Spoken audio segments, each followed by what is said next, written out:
Hello friend, CGPSC handwritten notes के YouTube channel में आप सभी का बहुत बहुत स्वागत है। चलिएगा, दूसरा क्लास फिर से लेके आ गए हम इकाई 2 का। आप सभी को पता है कि शिक्षक भर्ती, सहायक शिक्षक, सीजीटेट तीनों की कंप्लीट तैयारी हमारे द्वारा special target wise topic test series के माध्यम से करवाई जा रही है, जिसमें आप लोग का लगातार मैसेज आ रहा था कि सर कुछ क्वेश्चन की प्रैक्टिस आप यूट्यूब के माध्यम से करा दीजिए। इस प्लेस से जो सामाजिक अध्ययन वाला पोर्शन है, जो सीजीटेट में 60 नंबर का आता है, ठीक है, और शिक्षक भर्ती में भी आपका 20 और 10 30 नंबर करके सिलेबस बना हुआ है। सामान्य ज्ञान और सामाजिक अध्ययन 20 नंबर का सामाजिक अध्ययन और 10 नंबर सामान्य ज्ञान, टोटल मिलाकर वहाँ 30 नंबर शिक्षक भर्ती में आपको पढ़ना है और 60 नंबर में आपको सीजीटेट का पढ़ना है। तो इसके कुछ आप डेमो समझ के ही, जैसा भी समझ के यूट्यूब के माध्यम से करा दीजिए करके तो चलिएगा। उसी को लेके कल एक क्लास हुआ था। पहला टॉपिक था समाज, उसका हम लोग ने क्वेश्चन प्रैक्टिस किया था। आज सेकेंड डे है, तो इकाई 2 को लेके आए हैं। आप सिलेबस देखे होंगे तो उसमें आप भारतीय समाज और संस्कृति। आप सभी को मैं बार बार बोलता हूँ, आप पढ़ाई कर रहे हैं, आप कहीं भी कोचिंग कर रहे हैं, चाहे सेल्फ स्टडी कर रहे हैं, आप जिस भी टॉपिक को पढ़ रहे हैं उसके जितने संभावित क्वेश्चन हैं वो सारे क्वेश्चन आप बना के सॉल्व कर लीजिए, ठीक है। अगर आप बना नहीं पा रहे तो हम आपको क्वेश्चन बना के देना, आप बस क्वेश्चन प्रैक्टिस कीजिए, तभी जाके आपकी तैयारी परफेक्ट होगी, ठीक है। तो सामाजिक अध्ययन का पूरा 60 नंबर का परफेक्ट हम लोग तैयारी करा रहे हैं। आप चाह रहे हैं कि पूरे 150 नंबर का तैयारी करना सीजीटेट का, तो हमसे व्हाट्सअप में जरूर जुड़ जाइएगा। ये नंबर आपको स्क्रीन पर दिखाई दे रहा है, ठीक है, 75 83 86 44 61। इसको स्क्रीनशॉट ले लीजिए, इस नंबर में व्हाट्सअप मैसेज कर दीजिएगा। नाम मात्र की टाइपिंग शुल्क बस लेते हैं। पूरा कंप्लीट तैयारी 150 नंबर का आपका पूरा सीजीटेट का, शिक्षक भर्ती का कंप्लीट तैयारी हम लोग कराते हैं, ठीक है। प्रैक्टिस ही है मेन, ठीक है। थ्योरी तो आपको जगह जगह मिल जा रहा है, बुक है, सब जगह है, लेकिन क्वेश्चन कैसे बनेंगे छत्तीस लेवल पे, सीजी व्यापन लेवल पे, वो इंपॉर्टेंट है, ठीक है। चलिएगा, कुछ क्वेश्चन लेके आए जो हम लोग का पिछले बार बहुत शानदार तरीके से हम लोग ने बुक तैयार करवाए थे। चलेंगे, इकाई 2 देख रहे हैं हम लोग। इकाई का नाम आपको भारतीय संस्कृति और समाज करके है, भारतीय समाज एवं संस्कृति, ठीक है। तो कल का आप लोगों को मैंने बोला था कि आप लास्ट में मैसेज बताइएगा, कमेंट में डाल दीजिएगा कि आपके कितने क्वेश्चन सही हुए। बहुत कम लोगों ने मैसेज किया है, कोई 18 तक पहुंचा तो किसी का 18 मैसेज आया था 25 में। तो आज फिर से मैं बोल रहा हूँ, लास्ट में आप लोग जरूर बताइए क्लास कैसा लगा और लास्ट में कितने आपके क्वेश्चन सही हुए उसको जरूर बताइएगा, ठीक है। चलिए फटाफट स्टार्ट करते हैं। डेली 9 PM पे क्लास होता है, चैनल को सब्सक्राइब जरूर करके रखिएगा ताकि डेली 9 PM कुछ ना कुछ क्लासेस अपलोड हो रही है तो आपको मिल जाए, ठीक है। हो सकता है 1-2 नंबर आपको डायरेक्ट फायदा हो जाए इस क्लास से। चलिए तो देखेंगे, पहला क्वेश्चन है, भारत के सांस्कृतिक इतिहास के संदर्भ में पंचायतन शब्द किससे निर्देशित करता है? किसे निर्देशित करता है पंचायतन शब्द, ठीक है। ऑप्शन नंबर पहला है ग्राम के ज्येष्ठ जनों की सभा, धार्मिक संप्रदाय, 2 ऑप्शन इसमें आ गए। तीसरा है मंदिर रचना शैली, ऑप्शन नंबर डी है प्रशासनिक अधिकारी। तो पंचायतन, पंचायतन की बात क्या है, पंचायतन क्या है ये आपको बताना है, ठीक है। स्क्रीन पे आपको ये दिख रहा है, ठीक है, बताना है पंचायतन क्या है। पंचायतन बहुत इंपॉर्टेंट क्वेश्चन है, ध्यान रखेंगे। मेरे द्वारा केवल सिलेक्टेड क्वेश्चनों को आपको कराया जा रहा है जो आगामी पेपर के लिए, छत्तीसगढ़ सीजीटेट के लिए, शिक्षक भर्ती के लिए इंपॉर्टेंट है, जो 36 में बन रहा है उस लेवल पे। सीजीटेट लेवल पे कुछ नहीं छू रहा हूँ, ठीक है, ध्यान रखेंगे इसको। चलिए, लाइव चैट में आपको कमेंट करना है, कमेंट बॉक्स में मत कीजिए लाइव चैट। आप कमेंट को ऐसे स्लाइड करेंगे ना तो लाइव चैट का ऑप्शन आता है, उसमें आप करिए ताकि मैं देख रहा हूँ यहाँ से आपका आंसर, ठीक है। बिल्कुल, ऑप्शन नंबर सी इसका सही आंसर है, मंदिर रचना की शैली। आप लोग ने देखा होगा 2 प्रकार के पंचायतन शैली और गंधार शैली करके रहता है, ठीक है। तो ये मंदिर की रचना की शैली है, इसके संबंध में भी मैंने क्लास कराया। आपको फिर से बोलूँगा, आप अगर आप क्लास नहीं किए तो जाके यूट्यूब में अपलोड है, निःशुल्क क्लास है, 5 से 6 घंटे का है क्लास। सामाजिक अध्ययन करके आप सर्च मारेंगे तो आपको मिल जाएगा। आप डायरेक्ट लिख लीजिएगा सामाजिक अध्ययन सीजीपीएससी हैंड रिटन नोट्स, ऐसे पूरा आप सर्च मारेंगे ना यूट्यूब में तो आपको वही क्लास आपका आ जाएगा सामने में, मैराथन क्लास करके, ठीक है। चलिएगा, दूसरा क्वेश्चन देखते हैं। सबसे पुराना महत्वपूर्ण वेद कौन सा है? 4 ऑप्शन आपके सामने, ऋग्वेद, सामवेद, अर्थवेद, यजुर्वेद। सबसे पुराना और सबसे महत्वपूर्ण वेद कौन सा है? सभी लोग कमेंट करेंगे तब मजा आता है। कोशिश किया करें लाइव ही आप आके टेस्ट को दें इसको, ठीक है। चलिए जल्दी जल्दी कमेंट करें नीचे लाइव चैट में। तो सबसे पुराना और महत्वपूर्ण कौन सा है? तो ध्यान रखेंगे ऋग्वेद को माना जाता है, क्योंकि इसी से ही बाकी की उत्पत्ति होते गई है, ठीक है। चलिए, इसके बारे में पूरा एक क्लास पढ़ाया हुआ है, ठीक है, ध्यान देंगे आप इसके पूरा वेद के बारे में, ठीक है। 128 इसमें मंत्र है, होत्रा क्या क्या बोलते हैं, सब अलग अलग एक एक चीज को मैंने कवर किया जो व्यापन लेवल पे है, ठीक है। आप क्लास देख लीजिएगा। चलिए आगे बढ़ते हैं, तीसरा क्वेश्चन। आपको पता है कि ये वाला जो इकाई 2 है उसमें आपको वैदिक सभ्यता भी है और सिंधु घाटी सभ्यता भी है, तो उसके भी क्वेश्चन जो बन सकते हैं, जो नए क्वेश्चन है जो अभी तक पूछा नहीं गया लेकिन आगामी पूछ सकता है, ऐसे सारे क्वेश्चनों को हम लोग लेके चलते हैं, ठीक है। चलिए देखेंगे तीसरा क्वेश्चन, हड़प्पा में प्रमुख अंत्येष्टि प्रथा क्या थी? बढ़िया इंपॉर्टेंट क्वेश्चन है। स्टालक अंत्येष्टि, दाह संस्कार, राख को कलश में रख कर गाड़ना। तीसरा ऑप्शन है मृतिका पात्र के साथ शरीर का विस्तारित समाधान। ऑप्शन नंबर डी है स्थल के निर्देश के लिए स्मारक बनाना। चलिए बताइए, बहुत इंपॉर्टेंट क्वेश्चन है, आराम से हड़बड़ाइए मत, ध्यान से पढ़िए, 2 बार पढ़िए, उसके बाद आंसर दीजिए। क्या हो जाए इसका सही आंसर? बिल्कुल ऑप्शन नंबर सी, याद रखेंगे ऑप्शन नंबर सी इसका सही आंसर है, मृतिका पात्र के साथ शरीर का विस्तारित समाधान। ठीक है, जो पात्र होता था मिट्टी का, उसके साथ शरीर को नीचे दफना दिया जाता था, यही है अंत्येष्टि प्रथा। ध्यान रखेंगे इसको, ठीक है, इंपॉर्टेंट है, लिख के रख लीजिएगा, स्क्रीनशॉट ले लीजिए। ऑप्शन नंबर सी इसका सही आंसर है, स्क्रीनशॉट ले लीजिए। चलिए आगे बढ़ते हैं। ऑप्शन नंबर क्वेश्चन नंबर चौथा, सिंधु घाटी सभ्यता के लोगों का प्रमुख व्यवसाय क्या था? व्यापार, पशुपालन, आखेट, कृषि।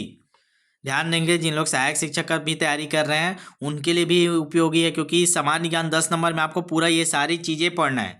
तो चाहे सहायक शिक्षक की तैयारी करें, चाहे शिक्षक की, चाहे सीजी, तीनों को आपको क्लास देखना है इसको। ठीक है, चलिए जल्दी से कमेंट करेंगे क्वेश्चन नंबर चौथा, क्वेश्चन नंबर के साथ कमेंट करिए आप लोग, ताकि मेरे को समझ में आप आंसर क्या दे रहे हैं। सिंधु घाटी सभ्यता के लोगों का प्रमुख व्यवसाय क्या था? जल्दी बताएंगे। बिल्कुल ऑप्शन नंबर डी कृषि। ध्यान रखेंगे, सिंधु घाटी सभ्यता के लोगों का प्रमुख व्यवसाय क्या था? कृषि। चलिए आगे बढ़ते हैं।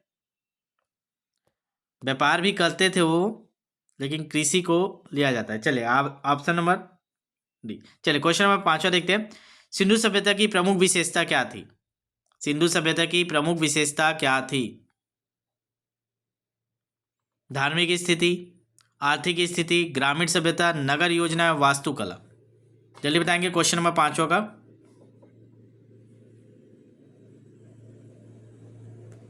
सभी लोग कमेंट करें लाइव चैट में।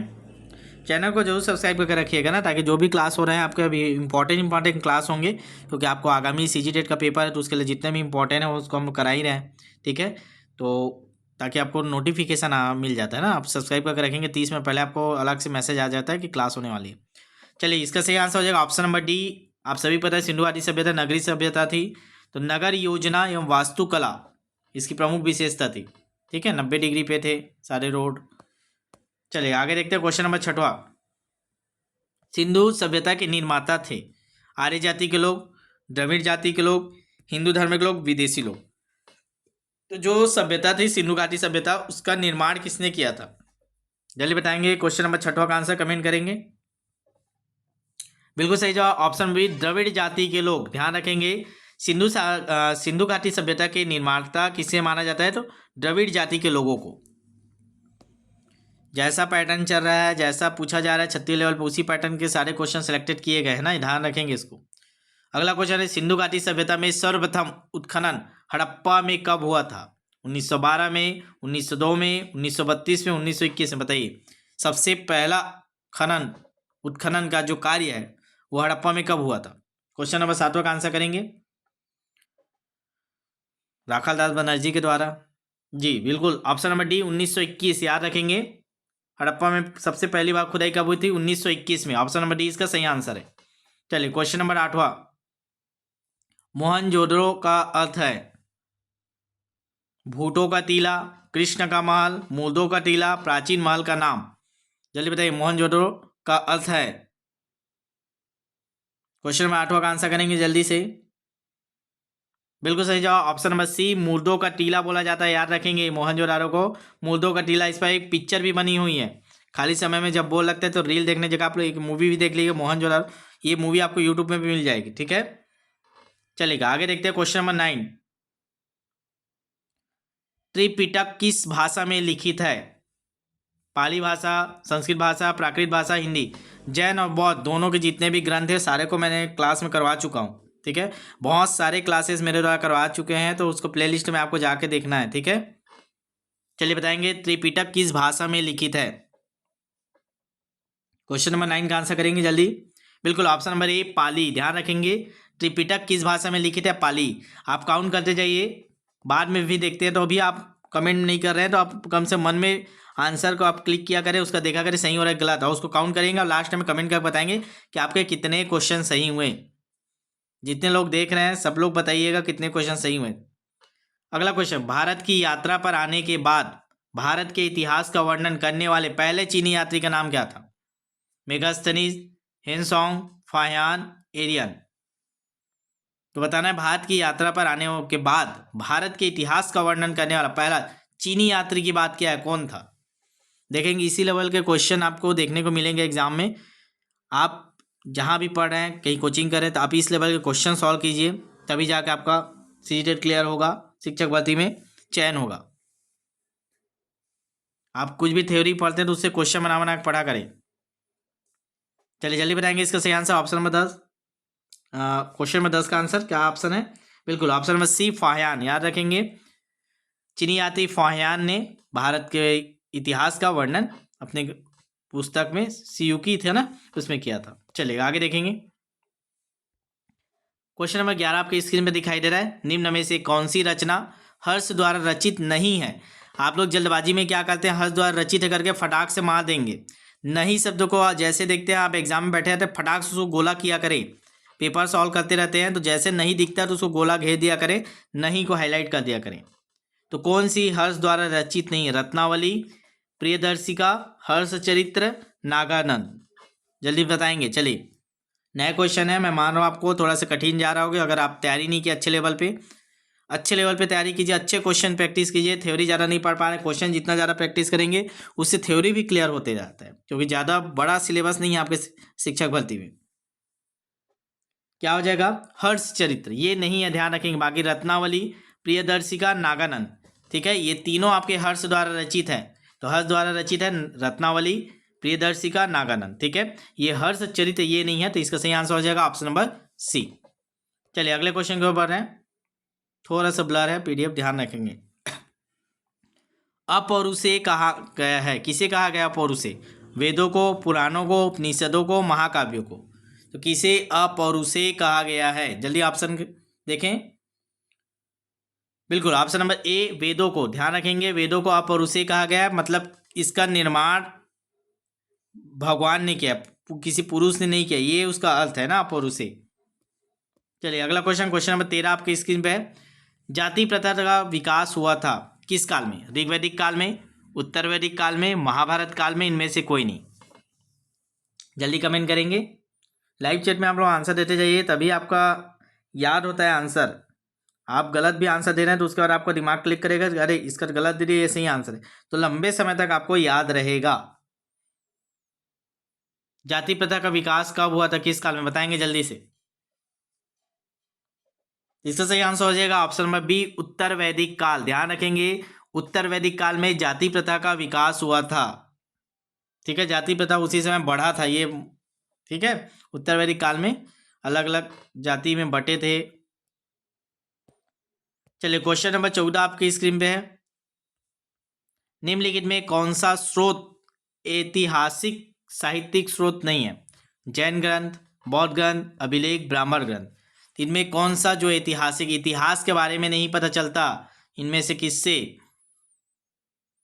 एक सिलेबस, एक चैप्टर ही है ऐतिहासिक स्रोत।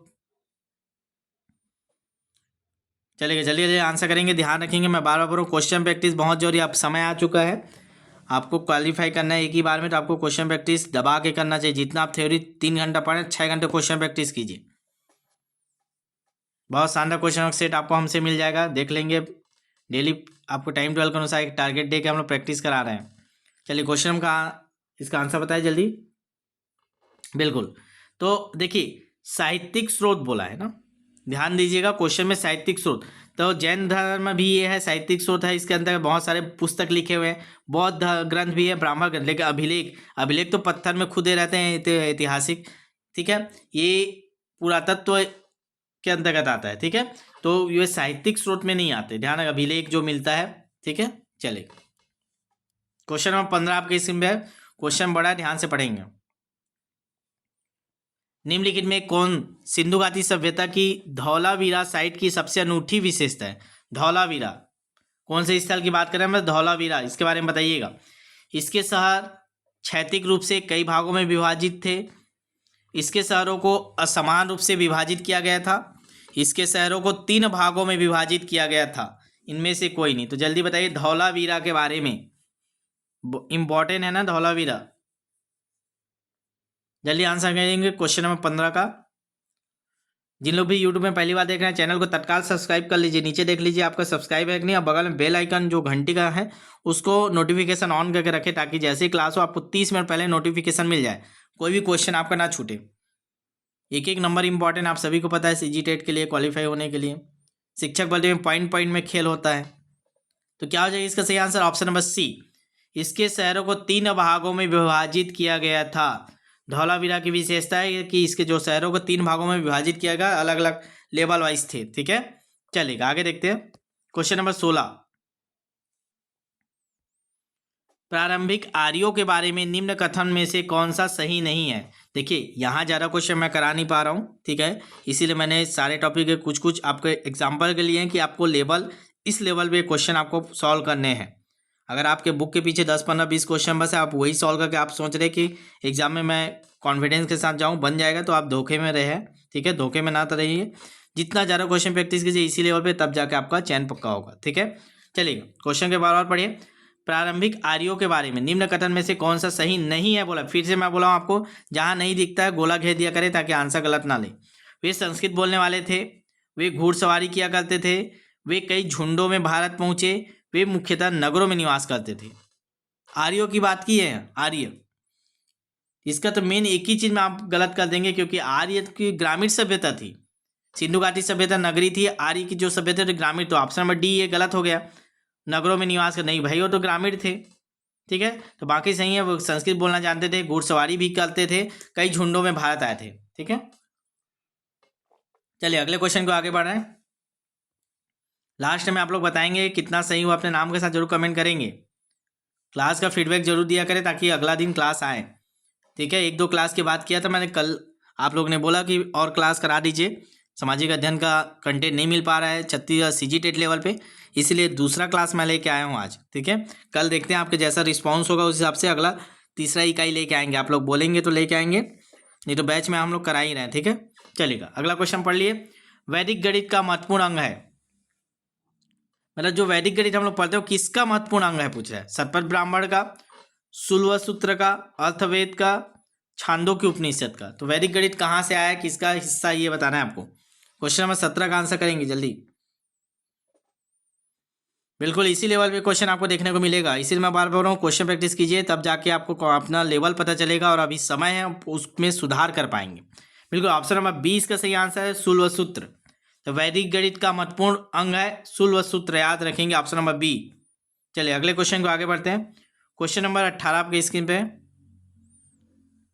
कौन से 3 वेद संयुक्त रूप से त्रयी या वेद त्रयी कहलाए जाते हैं? तो ये इंपॉर्टेंट है, इसको मैंने जब थ्योरी पढ़ाया था तो भी आपको हाईलाइट किया था। वेद त्रयी किसको बोला जाता है? कौन से 3 वेद को? आप सभी को पता है कि 4 वेद है हमारे पास, उनमें 3 के कॉम्बिनेशन को वेद त्रयी बोला जाता है।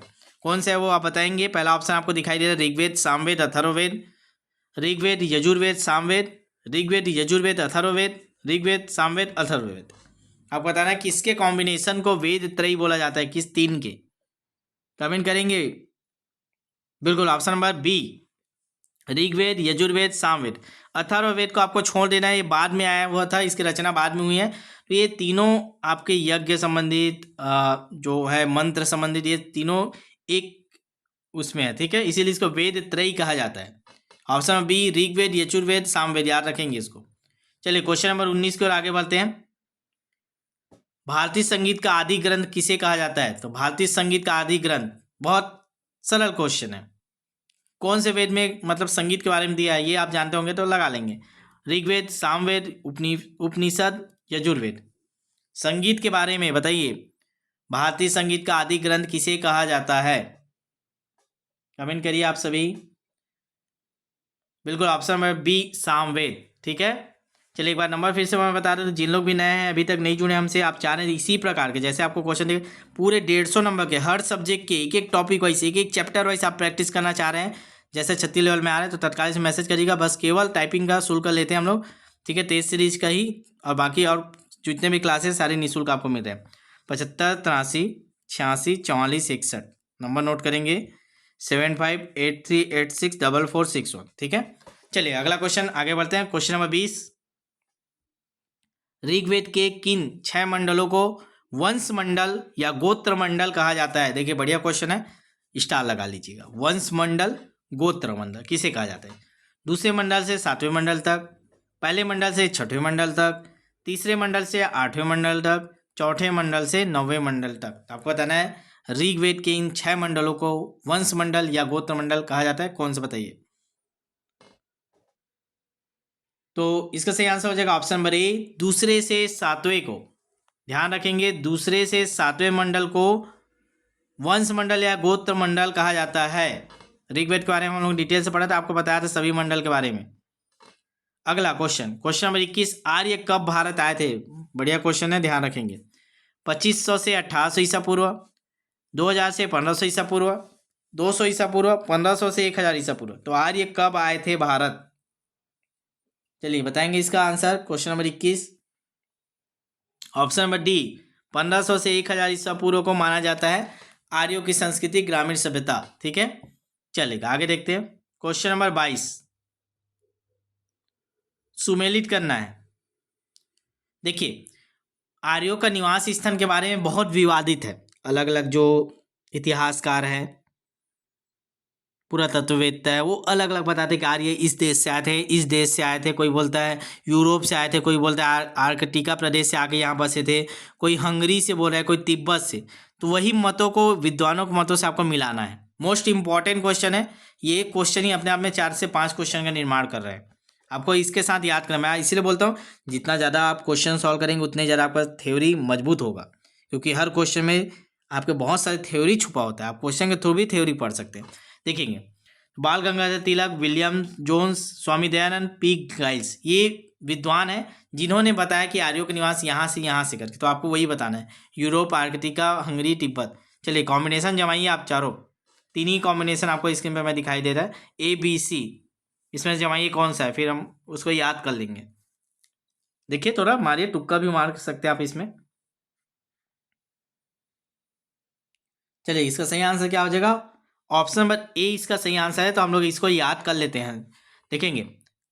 ठीक है, बाल गंगाधर तिलक, बाल गंगाधर तिलक ने क्या बोला है कि आर्यों का जो निवास स्थान था वो आर्कटिक प्रदेश बोला है। तो बाल गंगाधर तिलक का याद रखेंगे, आर्कटिक प्रदेश। फिर विलियम जोन्स ने क्या बोला है, कहाँ से आए थे आर्य? तीनों ने बोला है यूरोप से। तो विलियम जोन्स ने कहाँ बोला है? यूरोप से। ठीक है, 2 फिर 1। फिर है स्वामी दयानंद, स्वामी दयानंद ने बोला है कि ये तिब्बत से आए थे। ठीक है, तिब्बत से आए थे बोला है स्वामी दयानंद ने। फिर पी गाइल्स ने बोला है कि नहीं ये तो हंगरी से आए थे। तो ये चारों आपको याद रखना है। बाल गंगाधर तिलक बोला है कि आर्कटिक प्रदेश से आए थे, विलियम जोन्स ने बोला है कि यूरोप से आए थे, स्वामी दयानंद ने बोला है कि तिब्बत से आए थे, पी गाइल्स ने बोला है कि ये हंगरी से आए थे। तो चारों याद हो गया होगा। ठीक है, चलिए इसी प्रकार आप क्वेश्चन सॉल्व किया करें ताकि आपको याद होते जाए और आप थ्योरी भी कंप्लीट करते जाए, सिलेबस कंप्लीट करते जाए। चलिए एक बहुत और बड़ा क्वेश्चन आ गया है। ऐसे क्वेश्चन अभी आपको ज़्यादा देखने को मिल रहा है, कथन और कारण वाला। इसको अच्छे से कीजिएगा। ठीक है, दिए गए कथनों पर विचार कीजिए। पहला कथन क्या है? सभा वृद्ध तथा अभिजात वर्गों की संस्था थी। दूसरा समिति, सभा और समिति की बात इसमें कही गई है। समिति क्या थी? जनसाधारण की महत्वपूर्ण संस्था थी। तीसरा कथन है विदत आर्यों की विनम्रतम संस्था थी। तो तीनों का आपको बताना है इसके संबंध में कौन सा सही है। उपरोक्त में से कौन सा कथन सही है? केवल 1, केवल 3, 1, 2, 3 या इनमें से कोई नहीं। तो ये 3 हम कथन आप देखे हैं, इन तीनों में से कौन कौन सही है वो आपको बताना है। आराम से पढ़िए, समय ले लीजिए, लेकिन सही आंसर कीजिए। Question number 23। वीडियो को लाइक जरूर किया करें आप लोग और रिस्पॉन्स जरूर दीजिएगा देखने के बाद। जितने लोग भी देख रहे हैं कैसा लगा, आगे और चाहिए क्या यूट्यूब के माध्यम से। और बैच से नहीं जुड़े हैं तो आप तत्काल आज ही जुड़ जाइएगा। एक एक दिन इंपॉर्टेंट है, एक एक टेस्ट इंपॉर्टेंट है। ये तो केवल डेमो टाइप का मान सकते हैं। हर चैप्टर वाइज हर टॉपिक के क्वेश्चन हम आपको करा रहे हैं, पूरे 150 नंबर की कंप्लीट। चलिए देखेंगे इसका सही आंसर क्या है। तो इसका सही आंसर हो जाएगा ऑप्शन नंबर सी, 1, 2, 3 तीनों सही हैं। याद रखना आपको कि ये तीनों कथन सही हैं। क्या क्या है? सभा क्या थी? वृद्ध और अभिजात वर्ग की एक संस्था थी। समिति क्या थी? तो जनसाधारण की महत्वपूर्ण संस्था थी। मतलब जो वृद्ध और अभिजात है वो सभा में आते थे और समिति में ये सभी के लिए, जनसाधारण के लिए थी। विदत ये आर्यों की निम्नतम संस्था थी। ठीक है, चलिए आगे बढ़ते हैं। क्वेश्चन नंबर 24, 25 ही क्वेश्चन लिए आज भी। बताएंगे, ठीक है। 2 क्वेश्चन और लास्ट बचा। क्वेश्चन नंबर 24 है, दिए गए कथनों पर विचार कीजिए। ऐसे क्वेश्चन आपको देखने को मिल रहा है कूट वाले। आप देख रहे हैं आपको बुक में ऐसे क्वेश्चनों को स्किप कर दिया जा रहा है, आपको कोचिंग में ऐसे क्वेश्चनों को नहीं कराया जा रहा है, तो गलत है, फिर आपकी तैयारी में धोखा हो जाएगा। चलेगा। ऋग्वेद में कृषि का उल्लेख मात्र 24 बार ही हुआ है। ऋग्वेद में कृषि का उल्लेख मात्र 24 बार ही हुआ है। दूसरा कथन है, ऋग्वेद के चतुर्थ मंडल में खेती की प्रक्रिया का वर्णन मिलता है। तो ऋग्वेद में अलग अलग मंडल, हम लोगों ने 10-12 मंडल के बारे में आपको बताए थे, तो चतुर्थ में खेती की प्रक्रिया मिलता है। तीसरा क्या बोल रहा है, रई या संपत्ति जिसको बोला जाता है कि गणना मुख्यतः मवेशियों के से होती थी। मतलब आपके पास 10 मवेशियाँ है तो आप इस लेवल के अमीर है, 20 है तो आप और ज़्यादा अमीर है, ऐसे टाइप के। तो चलिए बताइए इसमें कौन सा कथन सही है तीनों में से, 1 2 3। बिल्कुल, ऑप्शन नंबर बी, तीनों सही है। देखिए ऐसे क्वेश्चनों में जनरली तीनों कथनों को ज़्यादा सही लिया जाता है, ताकि आप ज़्यादा से ज़्यादा इसको कवर कर पाएँ, आपके दिमाग में ज़्यादा जानकारी डाला जाए। तो ये तीनों कथनों का आप याद रखेंगे। ऋग्वेद में कृषि का उल्लेख 24 बार ही हुआ है। ऋग्वेद के चतुर्मंडल में खेती की प्रक्रिया का वर्णन है। रई या संपत्ति की गणना मुख्यतः मवेशियों की संख्या से होती थी, ठीक है। तो ये 1 2 3 तीनों सही है, ठीक है। चलिए 24 ही क्वेश्चन इसमें लिए थे, ठीक है। तो आपको अब लास्ट टाइम बताना है कि 24 में से आपके कितने सही हुए। कमेंट करके जरूर जाइए, ठीक है, कमेंट जरूर करिए। चलिए कमेंट बॉक्स में जाइए, बताइए 24 में से आपके कितने सही हुए, ठीक है। और ये नंबर जरूर नोट कर लीजिएगा।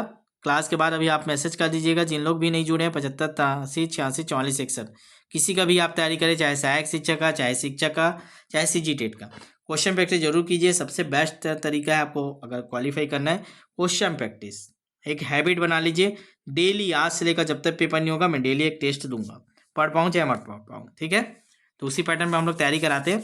कोई लिमिट नहीं है टेस्ट का, जितने हो जाए, जितने हज़ार और टेस्ट हो जाए, जितने साल लग जाए, शिक्षक भर्ती सहायक शिक्षक का उसका 2-2 साल से करा रहे हैं। 1 टाइम फीस लेते हैं, टाइपिंग शुल्क बस, ठीक है। चलेगा, मिलते हैं नेक्स्ट वीडियो में, तब तक के लिए ऑल द बेस्ट। आपके जैसा फीडबैक रहेगा फिर कल की क्लास में देखेंगे, नहीं तो हिंदी पैडावाजी जो हमारा चल रहा था उसको आगे बढ़ाएंगे, ठीक है। चलिए शेयर कर देंगे जाते जाते अपने व्हाट्सएप स्टेटस में एक बार।